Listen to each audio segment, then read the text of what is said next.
नमस्कार प्रेक्षकांनो, घरोघरी मातीच्या चुलीच्या पुढील भागात आता आपल्याला बघायला मिळणार आहे की लग्न झालेलं असतं आणि आता सप्तपदी चालू असते.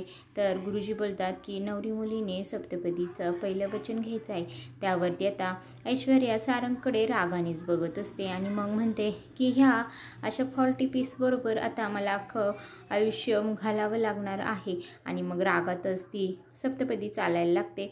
तर ती अगदी जोरातच चालत असताना त्या दोघांचा जी गाठ मारलेली असते ती निसटणारच असते.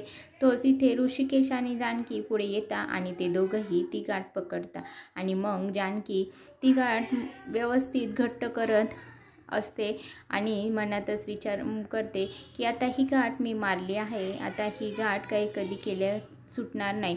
त्यावरती ऐश्वर्या रागातच जानकीकडे बघते आणि मग म्हणते, ही गाठ जरी तू बांधली असली ना तर मी अशी गाठ बांधली आहे ना की मी तुमचं जीणं हराम करून ठेवेल.